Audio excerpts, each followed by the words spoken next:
ladies and gentlemen, boys and girls. You're listening to House of Cards. Today, the game is different. I want to gamble. Gambling is a very serious business. Is that clear?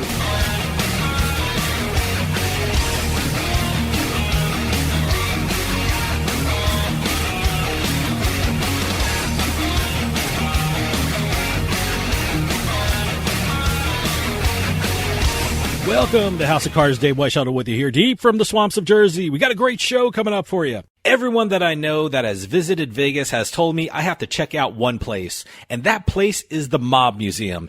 It's one of the most unique museums in this country because it documents and has exhibits from the mob and the underworld figures that are a part of the history of this country. They even have a speakeasy. And we're going to find out all about the Mob Museum and the exhibits and the programs they offer from the Vice President of Exhibits and Projects at the Mob Museum, Geoff Schumacher.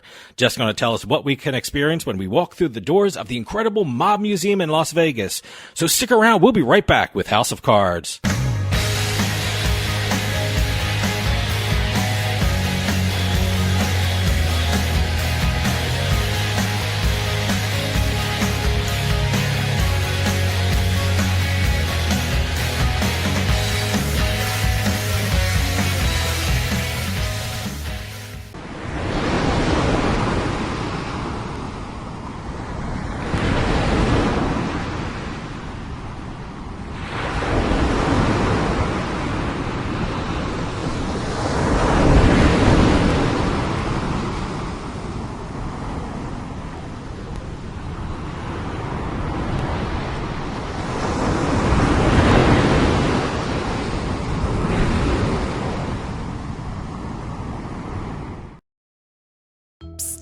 You, come here.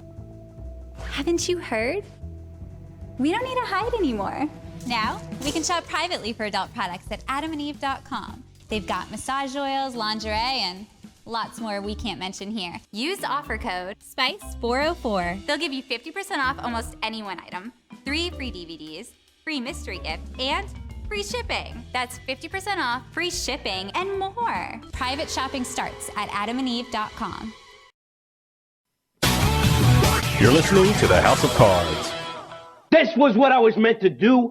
This was where I was supposed to be. Movie stars in Hollywood, politicians in Washington. Gamblers in Vegas. Yeah. And all is right with the world.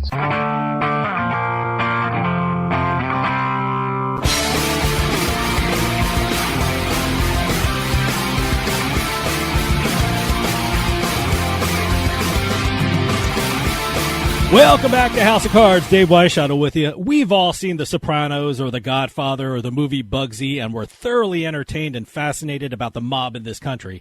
Well, in Las Vegas, a city a lot of people believe that the mob built, there is a museum dedicated to the influence the mob had on our society. In February, the Mob Museum celebrated its 10th anniversary, and I can't wait to hear all about it because on the line we have Geoff Schumacher, who is the Vice President of Exhibits and Programs at the Mob Museum. Jeff, thanks for coming on. Hey, thanks very much for inviting me. Oh, it's our pleasure. And I got to tell you, speaking as a guy who loves history and who loves the stories of mobsters and gangland activity, I have to tell you, I think you have one of the greatest jobs in the world. What led you to start working with the Mob Museum? Well, I have to say, I agree with you. I do have a great job. You know, I get to talk about interesting things and research interesting things every day. I started my career in the newspaper business. I was a reporter and then an editor and a columnist, and I actually thought my whole life was going to be about that. But about 9 years ago, I had the opportunity to come and move to the Mob Museum and really start up the content department, as we called it then. And we were able to, it was an effort to continually evolve the museum, not just be a static thing, but continually improve it, add new stories, acquire additional artifacts, put together great programming. And so that's what I've been doing for the last 9 years. Now, every time I've talked to someone who has come back from Las Vegas, every one of them have said, you have to check out the Mob Museum. For those of us who aren't familiar with the Mob Museum, or for those of us who haven't visited yet, tell us something about it. What was the whole concept for the creation of the Mob Museum? Yeah, so it really starts with the building. The Mob Museum is located in a historic building. It's the first U.S. post office and courthouse in Las Vegas. Wow. Now, Las Vegas is not a terribly old city, as many people know. So this building was opened in 1933. We consider that pretty old. Yeah. So when this building in the year 2000, the federal government kind of decided, we don't need that building anymore. Las Vegas had grown so much that they had built other courthouses and other post offices all over the place. So they were going to get rid of the building. And at that time, the mayor of Las Vegas was Oscar Goodman. Okay. And Oscar Goodman, apropos to this conversation, he was one of the most prominent mob defense attorneys in the country. And then he retired from that and became the mayor of Las Vegas. So when this building came available in downtown Las Vegas, he thought, the city needs to acquire this building. This could be a great way to redevelop our downtown. Mm-hmm. So the city was able to acquire the building for $1, as long as it was going to be used for a good cultural use. Okay. And then the debate started as to, okay, what are we going to do with the building? And Oscar came up with the idea for a mob museum, a museum dedicated to the history of organized crime and law enforcement in America. It's such a great idea, and it's such a fascinating area of history. And that proves about how many people have visited. I read somewhere your first year you had 100,000 visitors. Now, 10 years later, you have over 3 million people have walked through your doors. That's absolutely incredible. What is it about the mob or organized crime that fascinates people so much? I mean, what makes people want to go and see objects that mobsters have had some kind of contact with? It's a question I get a lot, and it's always difficult to answer. But I do think that the history of the mob there's two things about it that I usually mention. First is there's many great personalities, right? They're individuals that people can identify with. You don't want to glorify criminals. That's important. Sure. I mean, these people were doing bad things, so we don't want to make them out like they were great people. But what they were great personalities.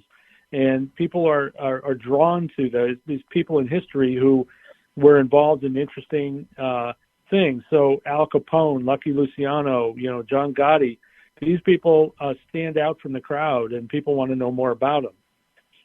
The other element of it, I think, is that this is kind of like a shadow history of the world, of America, for sure. Sure.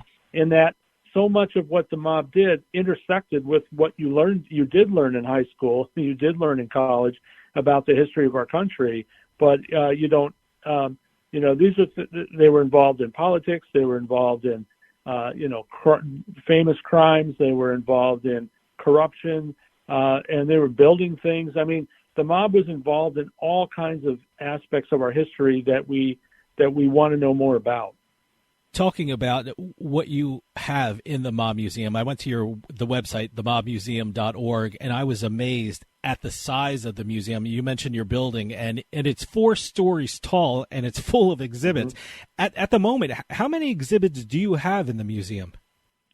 Well, the way I would describe it is, we have 4 floors full of exhibits and artifacts, and we tell our story chronologically, or we try to, from top to bottom. So most of the guests come to the Mob Museum, will start on the 3rd floor, and then they'll work their way down. And we have probably, it depends how you define an exhibit, right, as opposed to a display sure, or whatever. Sure. But I would say we have, probably 7 or 8 exhibits on each floor. Wow. Okay. And that way people understand that it covers a lot of ground. Mm-hmm. Stick around. We'll be right back with more House of Cards.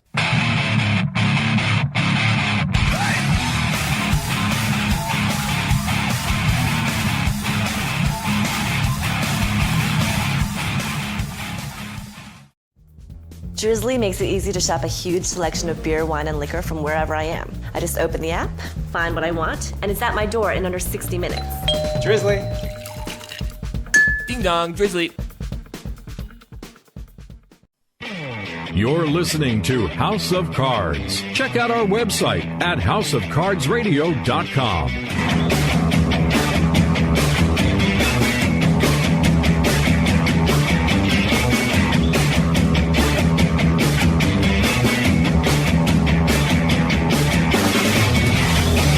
Welcome back to House of Cards. Dave Weishaupt with you. This portion of House of Cards is brought to you by SCCG Management, delivering technology-driven capability, expertise, and customer and business value to the gaming industry for over 30 years.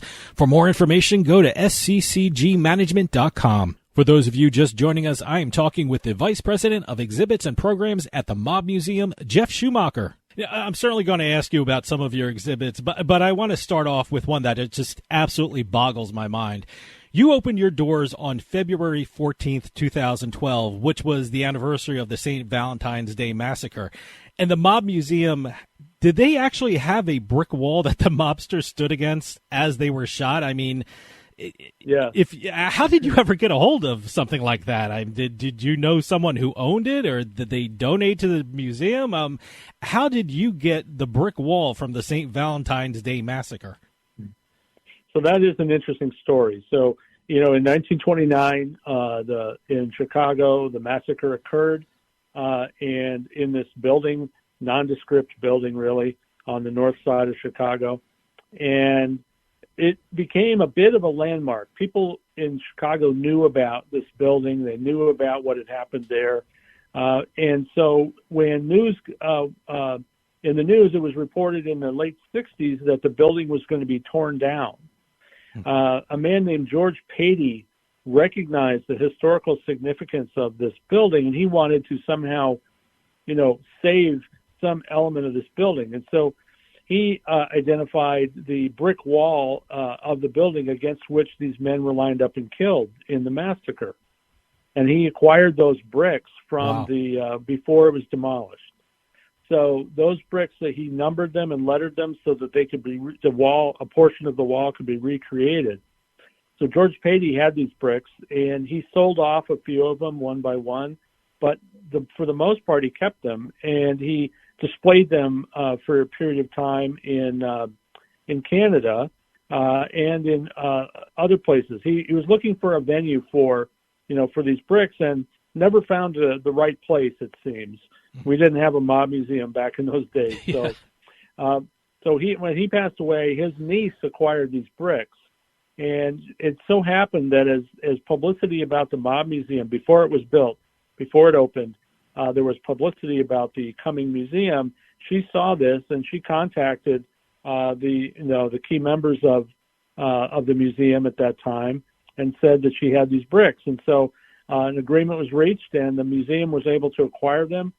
And then we carefully put together an exhibit that shows that recreates the bricks in the right order. Wow. So that it looks exactly as it did on the day these guys were gunned down. So it was a real stroke of luck that she still had the bricks, number one. That it just so happened she lived in Las Vegas. That was helpful. It would have been quite a shipping charge for 400 bricks. Boy. And then we were able to acquire them from her. So that became our signature artifact, is that wall. Tell us something about your other exhibits that you have on display at the Mob Museum. What can people experience when they visit the Mob Museum? I mean, I read in your website that you have something called the Crime Lab Experience, which that's something I would absolutely love to do. Tell us something about what people will see and experience when they walk through your doors. Absolutely. So there's a mix of things to do. That's what makes often the case. People they come to Las Vegas and they know they want to go to the Mob Museum, but they're not sure what they're going to see, right? So they thought, well, maybe I'll reserve an hour or an hour and a half to come to the Mob Museum in my schedule, and then I've got other things to do. But when they get here, they tend to find that if they really want the full experience, it's going to take longer than an hour. Mm-hmm.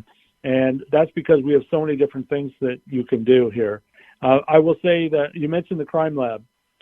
This is one of our paid experiences that people absolutely love. We created a whole exhibit space where we allow the guests to engage in the interactive experiences that help them to understand, forensic science better.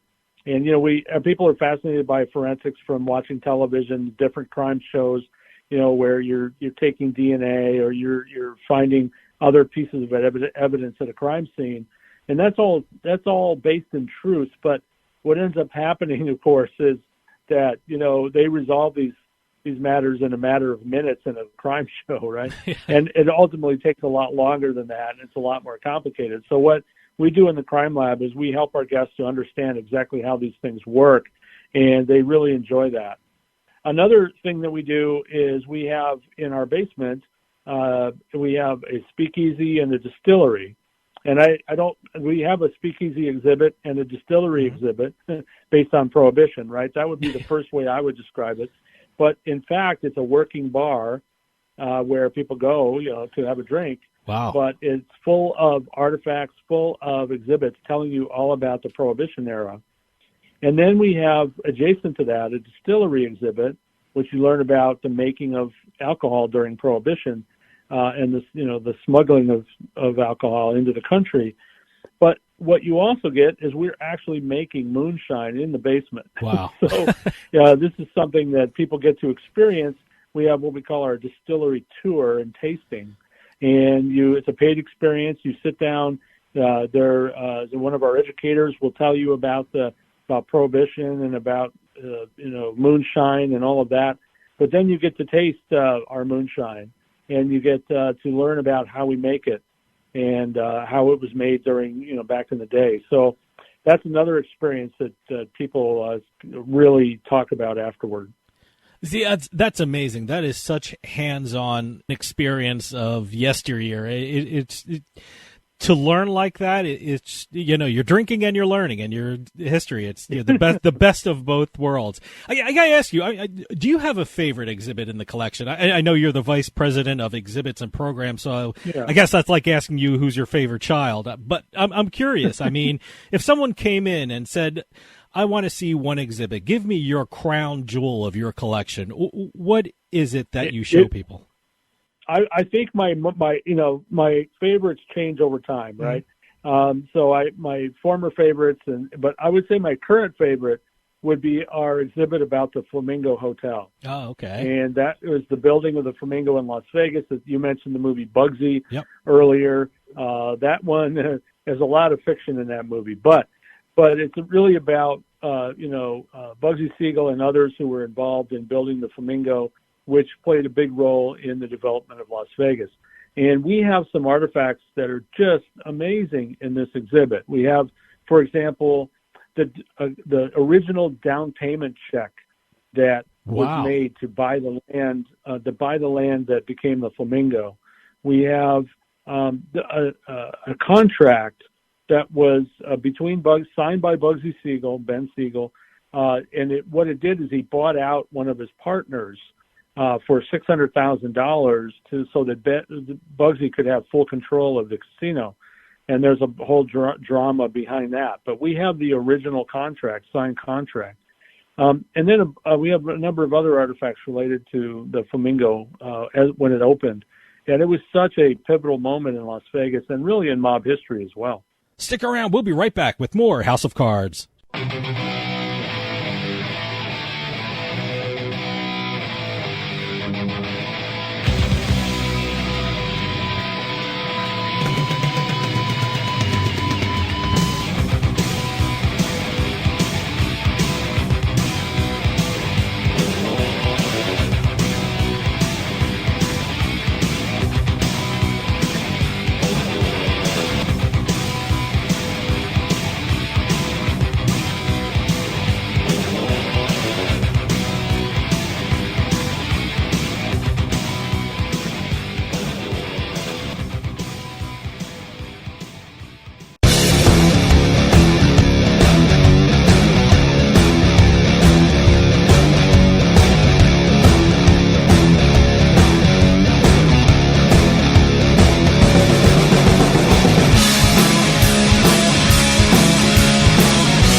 Hey, this is Dave Weishuttle from House of Cards with your House of Cards gaming report for the week of September 12th, 2022.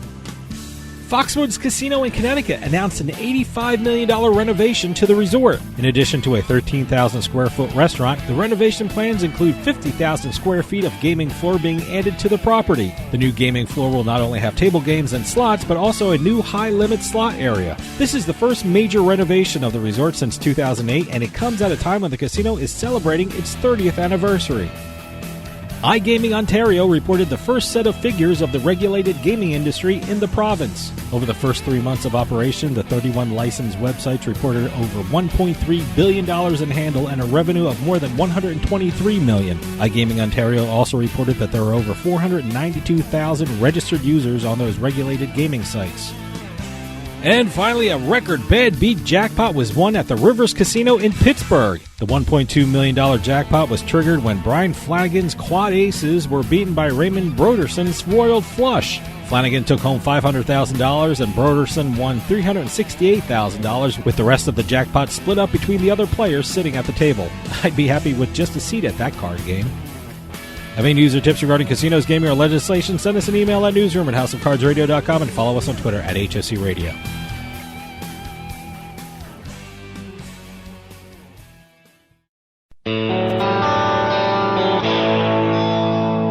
You're listening to House of Cards. Your Majesty, the royal wrestlers await. I'll bet on the little guy. How much? 3,000 guineas, 2 geese, and a duck. That's a foul bet.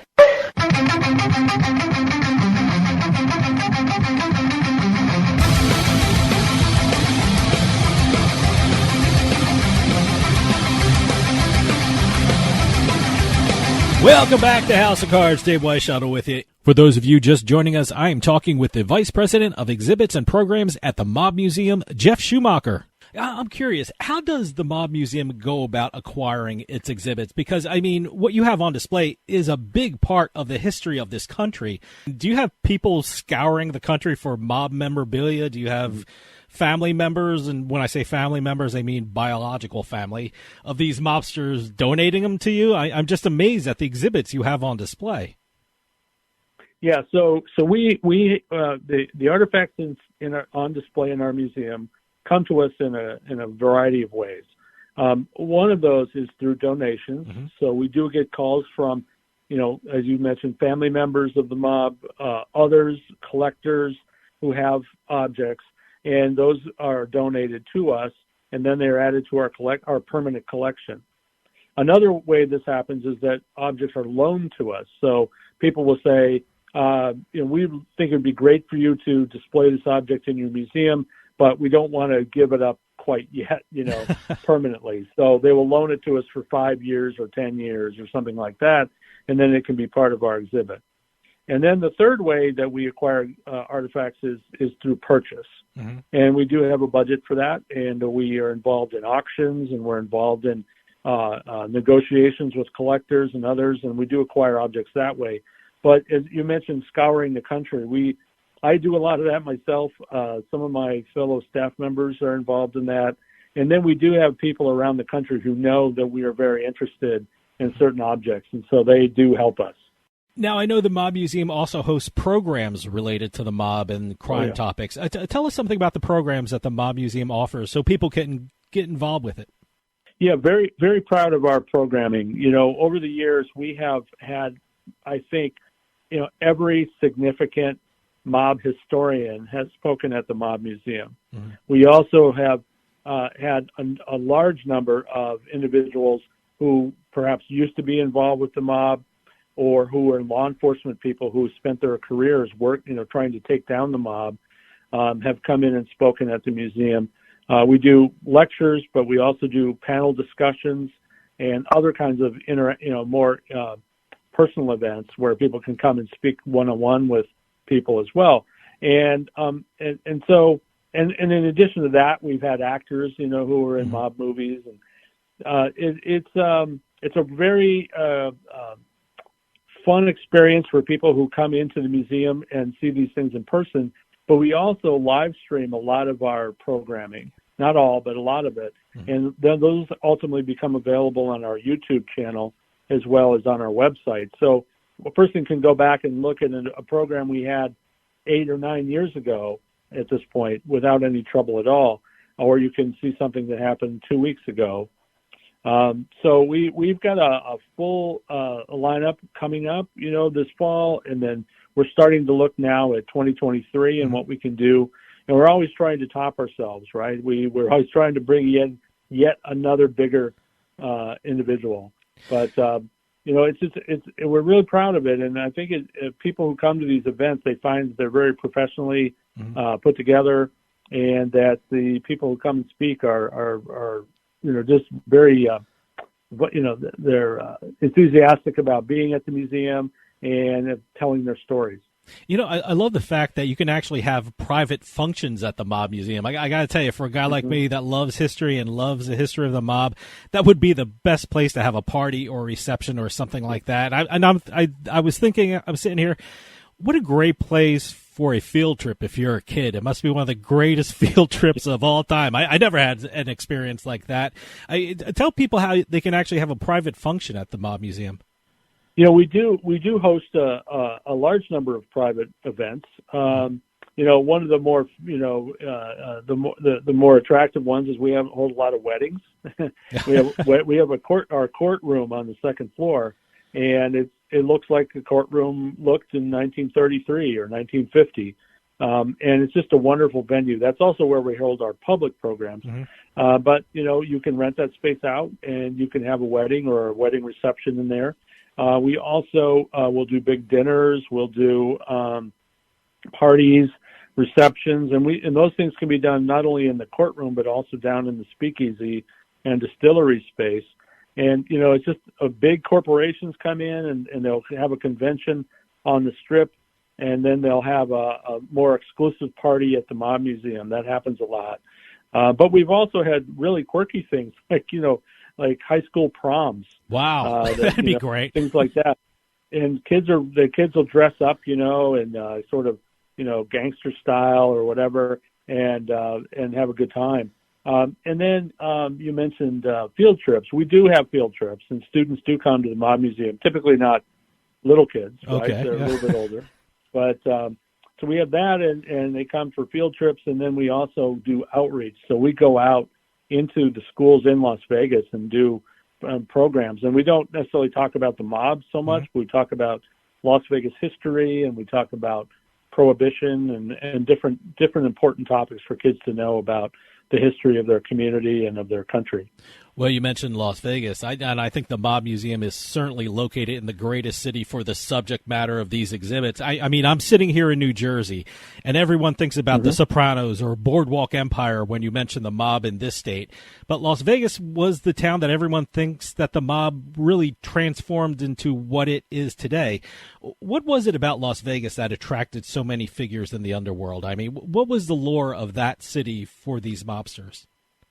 I think the primary attraction of Las Vegas when the mob started coming here in the 1940s was the ability to operate a casino legally as opposed to illegally, as they had been doing for decades before. And the thing about operating illegally is that you have to pay off a lot of people in order to operate. And then you also have to, you're always looking over your shoulder to see if somebody's coming through the door, the feds or somebody else. And it's just probably very stressful. And so you come to Las Vegas, you have all these skills. You know how to run a casino. You know how to run all the games. You know how to show people a good time. So now you discover, we can do this in Las Vegas, and it's legal. Nobody's going to bother us. So this was definitely a big attraction for the mob. And then it was really just the large amounts of money, of cash, coming through the door. The mob is all about making money, and it's all about cash because they don't want to pay taxes on anything. Sure. And so Las Vegas is a way where they could get away with, for a time, taking a lot of cash out of these casinos and sending it back home. Whether it was to Chicago or New York or Cleveland or Kansas City or wherever, a lot of money left the state in trunks of cars and bags that were taken on airplanes and trains. And, that's not necessarily a good thing for Nevada because, we could have used that tax money. Sure. But, it definitely helped to build the casino industry in our city. Well, you mentioned Bugsy Siegel and the Flamingo and the display you have and the exhibit you have at the Mob Museum, and he was certainly a huge part in transforming Las Vegas into what it is today. But is there a mobster that was just as important or even more important than Bugsy Siegel in the creation of Las Vegas? I mean, certainly Siegel was front and center, but are we missing someone that we should be giving credit to and making Vegas and what it is today? Oh, absolutely. I would mention two right off the bat. Okay. So the first one is Meyer Lansky, also a very famous mobster. Sure. It was Lansky who was behind the mob coming to Las Vegas in the first place. He was, basically very close with Bugsy Siegel, but he was always the brains of the operation, right? Mm-hmm. And Lansky was very adept in gambling. He ended up running gambling in Cuba, remember, for a long time in the 50s. Well, so I would give Meyer Lansky a lot of credit for the mob understanding that Las Vegas could be a very lucrative place for them. And then the second person I would mention is Mo Dalitz. And Mo Dalitz was a mobster from Cleveland who came to Las Vegas in 1949 and invested in the Desert Inn Hotel. And he and his partners from Cleveland were the ones who got that going. And it was Mo Dalitz who kind of legitimized he became kind of like the gentleman mobster in Las Vegas. He donated to charities. He built a hospital. He helped build a country club here. He built a synagogue. I mean, this was a guy who was not only just trying to take money out of Las Vegas, but he was trying to build Las Vegas as a citizen, as well as being a mobster. So he's the one who kind of became accepted in society here, to the point where, he was named by some organizations later on in his career, his life, as, Citizen of the Year or, Philanthropist of the Year. And it's got to the point where people kind of conveniently forgot about his past. And that was important in those early years in Las Vegas because so many of the people running the casinos had criminal pasts, and they were trying to go legit. And Mo Dalitz was definitely the catalyst for that. So those are two that jump out to me. See, this is the kind of cool history you don't get at other museums. And that's why the Mob Museum, I think, is so important that people go there and learn this kind of history. Plus, you have a great website, too. I want to tell everyone to go there, mobmuseum.org. Tell people what they can find when they visit your website. So the website, in some ways, is an extension of the museum in that we have a lot of content on our website. Certainly, you can buy tickets there. We want you to do that. You can learn about different fun things to do at the museum. You can get in. You talked about private events. It's a place where you can get that process started if you want to hold an event at our museum. It's also a place where you can learn about all the public programming that we have.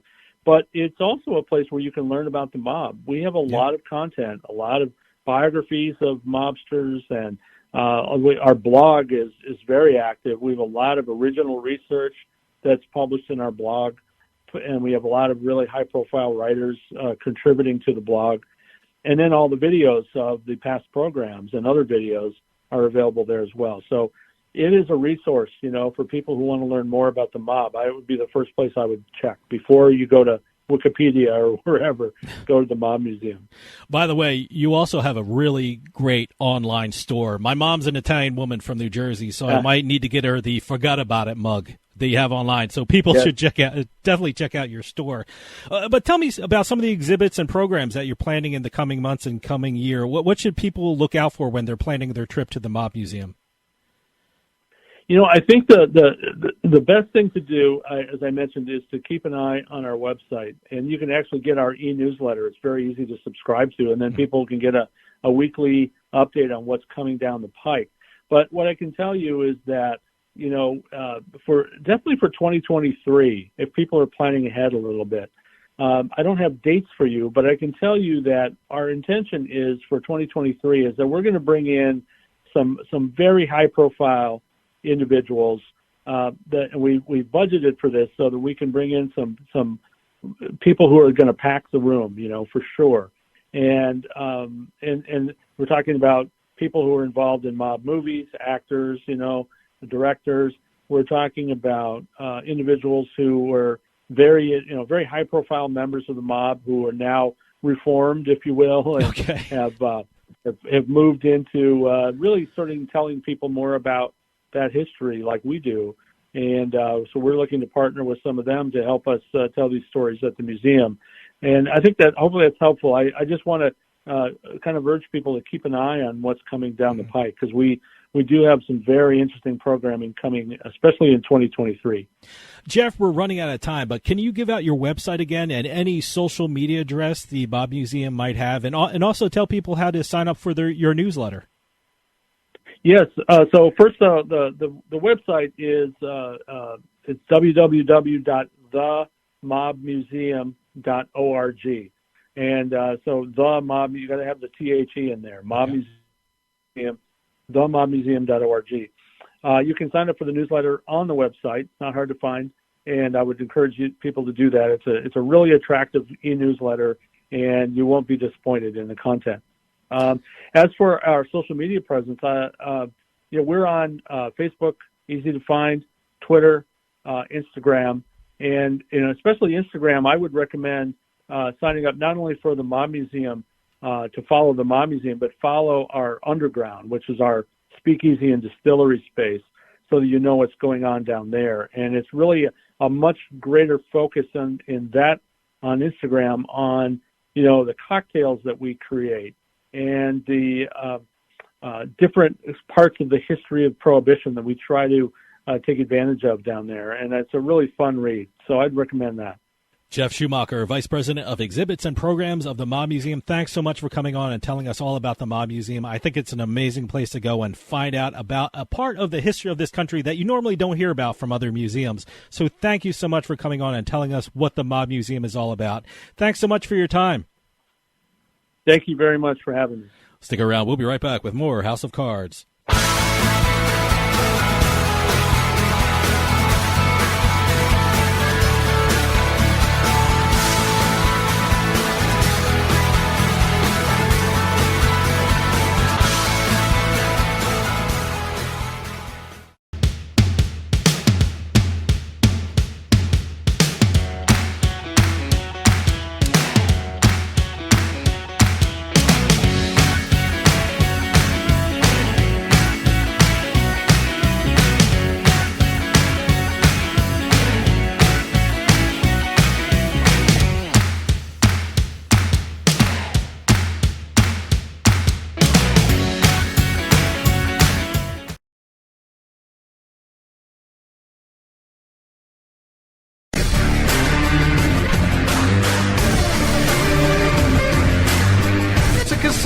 People gotta win sometime. Now, if you'll excuse me, I have a giant, colorful check to deposit. Beat the House is brought to you by BetMGM Casino. Play your favorite casino games at BetMGM Online Casino. Slots, table games, live dealer games, everything you love about Atlantic City and Vegas, all online at BetMGM. Don't wait. Join in the fun now. Go to BetMGM Casino, create an account using our promo code Turnpike, and become a verified player. New players get $25 free when signing up, plus a first deposit bonus up to $1,000. That's promo code Turnpike at BetMGM.com for a 100% deposit match up to $1,000 plus $25 free. Grab a lion's share of the fun at BetMGM.com. Must be 21 years or older to place a bet. Terms and conditions apply. Gambling problem? Call 1-800-GAMBLER. And welcome to this week's edition of Beating the House. I'm Doug Weishuttle here with Dave Weishuttle. We're going to be talking about casino jackpots, slot jackpots, bad beats, pie gal sometimes, any kind of jackpot that occurs in the gaming industry, even a lottery jackpot. We got a couple of those this week. Okay. We're going to be talking about. Keep the press releases coming in, and we'll keep doing the segment because, quite frankly, we're not only getting brand new casinos sending us information, we're getting news about new games, news about different games, all that stuff. So it's always great to get something new in every week. And this is the first time, to go right into this, we're going to start off with 3 straight $1 million jackpots. Okay. Well, I know one was a poker one, wasn't it? That's what we're going to start with. That was the big story this week. We have a world record bad beat jackpot, $1.2 million. This happened at the Rivers Casino, Pittsburgh. Benjamin Flanagan of West Virginia took home nearly $500,000 when I can't believe this, when he was beaten by a royal flush. His 4 aces were beaten by a royal flush. That's unbelievable. Yeah. I've never heard of quad aces being beaten. Well, that's why it's a bad beat. That's why it happens. That's the definition of a bad beat. Well, his 4 aces were beat by the royal flush, played by Raymond Broderson. These are all names in the press releases. I'm not reporting anything that they didn't give out publicly, so I just want to put that out there. The Rivers bad beat jackpot was triggered when the 4 aces were beat by the royal flush. Wow. Broderson, who had the winning hand, won $368,000. Benjamin won nearly $500,000 because he had the losing hand. The losing hand gets 40%. The winning hand gets 30%. Yeah. And the rest of it gets split between the tables. The people on the table, right? At the table. Okay, there's not like it's not like one of those Red Rock. No, Red Rock. Was it Red Rock? No, Stations Casinos. Yeah, Stations does the best bad beat where everybody in all their poker rooms get a chunk of the money. Yeah, something. Yeah. But right now so this one was only the people sitting at the table. At the tables. Okay. Yes. The table, right? Table. I keep saying tables at the table. Yeah. It was 40% to the loser, 30% to the winner. Okay. And then the 6 remaining players at the table each received about $61,000. Wow. That's even better for not even being in that result there. That'd be great. I just love sitting at the table watching that one. I just run over and sit down. Where's my share? Yeah, can you imagine that, man? That's amazing. $61,000 for not you fold your hand early on, yeah, and then exactly. and you get $61,000. Now I don't know if that actually happened, but that would be my my fantasy. Yeah, I got my whole cards, and I'm going to fold and get $61,000. What I actually found really interesting was this is $1.2 million jackpot. Record jackpot for a bad beat. The previous record was $480,000. Wow, won back in 2017. So that record has stood for about 5 years. What a jump! Yeah, I mean 480 to 1.2 million. I'm just wondering what was the last time the bad beat was won in Rivers, Pittsburgh? I don't know. I mean, for it to be 1.2 million, that had to have been. Maybe 10 years? I don't know how that progresses or what happens to that, but it's very interesting. Yeah, it's nice to see a $1.2 million. Wow, yeah, no, I don't think we've ever had anything like that before. I mean, not even if it's a record, yeah, no one has that. I'm talking about in terms of some of these other games that we've seen. I mean, that's a record nationally, or actually maybe worldwide. I don't know. A record. But congratulations to Ben, to Ray, and all the other people seated at that table for a really huge jackpot. Yeah. We're going down to Florida now. The Seminole casino chain always seems to have a jackpot winner. Seminole Casino Coconut Creek in Florida had another $1 million jackpot winner. I don't even know where Coconut Creek is. I mean, I have no clue where that is. Well, the Seminole Casino Coconut Creek had a patron hit the progressive jackpot on the Dragon Link Golden Century slot machine. $1.099 million on a $25 spin.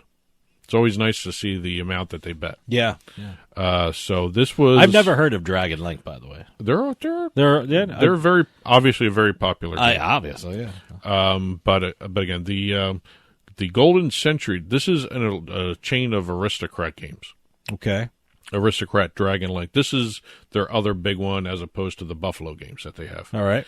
The Golden Century version, according to the release, has the famous hold and spin feature with a chance to win up to 250 times what the player bet. The famous hold and spin feature. Yes, that's a big Maybe feature. I'm not a sophisticated slot player, but what's the hold and spin feature? One symbol locks in. Okay. Okay, I didn't even know that's what it's called. It's kind of obvious. I've seen that before. I've actually had it happen to me. I didn't know it was called the hold and spin feature. All right.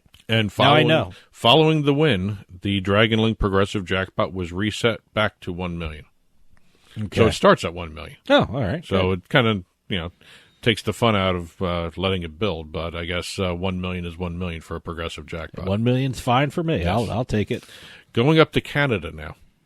We actually, in the main show, we actually did the Canadian numbers. We have a jackpot at one of the casinos, Playtime Casino Kelowna, over in British Columbia, Canada. Kelowna? Yes. Kelowna. Kelowna? How about that one? Kelowna. However you say it, we have... There's two places now. I don't know where Coconut Creek is or Kelowna. Well, you know where British Columbia, Canada is. I know where British province, Columbia is, yeah. A $5.25 wager on the Powerbuck slot machine turned into $1.032 million. Wow. Okay. That's Canadian dollars. Okay. After being at the casino for just 20 minutes. Wow, that's great. That's the best story. It's a low bet, it's a quick win, and it's a huge win. Well, according to the press release, the winner said that his father wanted to just go to the casino for a little bit. Okay. So his father, him, and his cousin's girlfriend all went there, and within 20 minutes, they had won the $1 million jackpot. So if your dad... Night was done. So right if your there. dad says he wants to go to a casino, it's a good sign. Yes. Take him to the casino.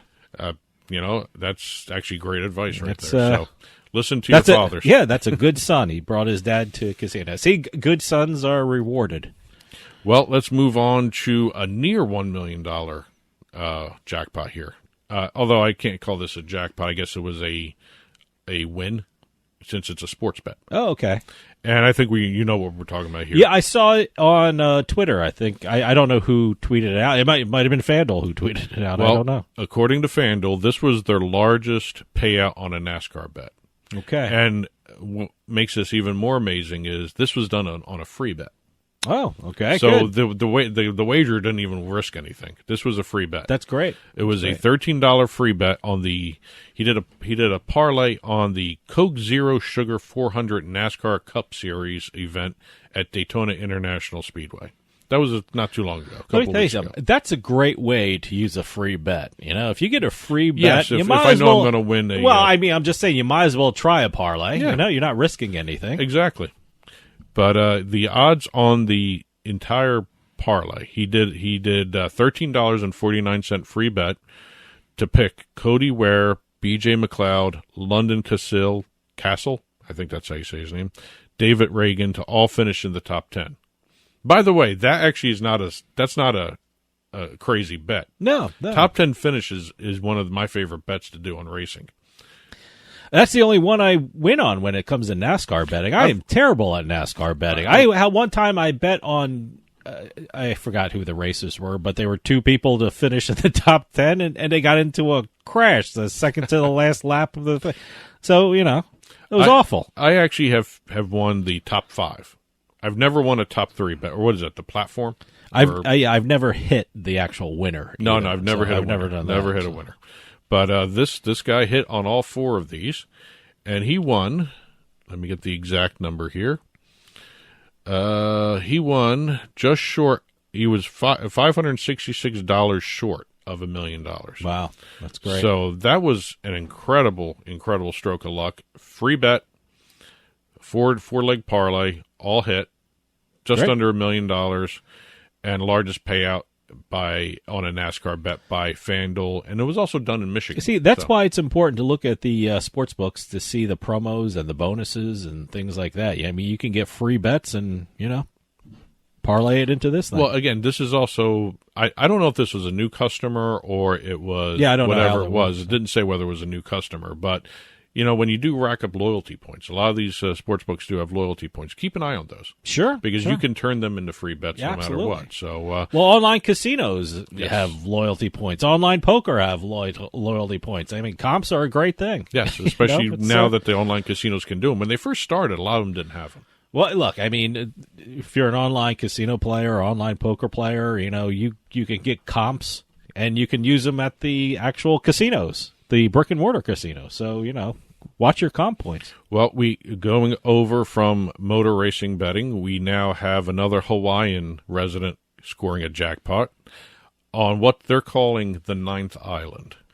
So you mean which is Las Vegas. A Hawaiian resident that actually visit Las Vegas? Yes. It seems like all the Hawaiian They call it the vacations, ninth island now. It's like, it's Yeah. That must be a big vacation. Well, it's a big vacation spot for everyone, but Las Well, Vegas there's must no be gambling. a There's no great gambling. spot for Hawaiian, because I guess it's only a 3-hour flight. It's would also it be? cheap flights from Hawaii to Is Vegas. it? Okay. Yeah. So, but again, this is at the Fremont Casino. The jackpot did a $5 bet on the IGT Double Diamond slot machine. Actually was playing the $5. That was the minimum bet. It was a $15 wager. Okay. Hit the grand progressive jackpot of $153,000. Wow. It's a good investment. Yes. Boyd has been doing very well by the Hawaiian residents visiting. Okay. So, according to Boyd, they had another guest who won a $100,000 jackpot being dealt a royal flush on one of their video poker machines at the Aliante Casino. Wow. As a matter of fact, I think we had that in last week's Okay. in the house. Staying in Vegas, going to the Reno. We have a face-up. The Rio. The Rio. Yeah. Did I say the Rio or did I say the Reno? You said the Reno. The Reno? The Okay. Reno. No, Las Vegas. Reno's another town. Sorry about that. The Rio, Las Vegas. Yeah. We have our first Pai Gow poker jackpot of the day. Man, we have Usually we have a Pai Gow poker right off the bat. Pai Gow is just yes, so many jackpots. Well, this is another face-up Pai Gow poker jackpot. It's a progressive, $107,725 progressive jackpot. They did not say whether this was a result of a side bet or it was just straight in the game. So My guess, it's the side bets involved. to trigger the progressive, it has to be a side bet. Yeah, I would guess a lot of so. time when you're playing Pai Gow, to get a progressive jackpot, you have to trigger it by doing one of the side bets. Yeah. So no word on what the amount of bet it was placed, but I got to get back into Pai Gow poker. I tried it for a couple of weeks, online, because it's a great way. Online's a great way to learn these games. they didn't. I got to jump back release into it. Did not even mention what the hand was. Oh, okay. But they did throw a clue. They said in Pai Gow, the joker can be used as an ace to complete a straight and or a flush. Okay. So he must have had one of those. Yeah, why else say it? Yeah. So, but they didn't say it. But here we go. We're going over to New York now. We have a jackpocket jackpot to talk about. That's the online lottery. That's the online lottery app. 26-year-old nursing student became the 6th millionaire through Jackpocket in New York. Wow. That's 6 in New York alone. They're in other states, but this is 6 in New York. Look, I listen to New York sports radio sometimes, and Jackpocket's all over there, all over the place. They're advertising like you wouldn't believe in New York. Well, she did a $10. She ordered $10 worth of cash for life lottery tickets. Okay, and won the $1 million jackpot. Wow! Now the backstory is kind of interesting. She signed up because her cousin had told her try it out. Mm-hmm. She had been ordering Mega Millions tickets through it. She had $10 left in the account. Okay. $10 right to Cash for Life, and she won Cash for Life. See, that's great. $1,000 a week for life. I always like those stories. Like in a casino, a person's walking out, and let me just throw my last $10 into a slot machine, and this is the equivalent of that. Good for her. And we're going to end this week with the Virginia Lottery. And I have to admit, the first line of the press release that I read from the Virginia Lottery, it sounded like the first line in an action movie trailer. Mm-hmm. All Sherrod Hawkins wanted was some cigars. Okay. Sounds like the opening line of a trailer. I know. It's like or like a mystery novel or something like that. He walked into the Fazmart, F-A-S-M-A-R-T, F-A-S-M-A-R-T. Fazmart. I guess you're supposed to say Fastmart. This is Virginia. Okay. Was that a typo? It might have been might be a typo, but Fastmart, Fazmart. If you say it fast, it's Fastmart. Okay. He went in to get some cigars, and on his way out, he looked up, saw this ticket called the Payday Bonus Ticket, and on his way out, he just said, "All right, I'll take one." Was it a scratch ticket? He took it to his car, scratched it off, and won. Oh wow! He won the $500,000 top prize. Wow! So great. Those were some good cigars he got. Yeah, but. That's it for this week's Beating the House. Congratulations to all our winners. Keep the press releases coming in. We will continue doing the segment, talk about all the different jackpots all around the country and sometimes internationally as well. Well, that'll do it for us this week. I'll see you next time on House of Cards.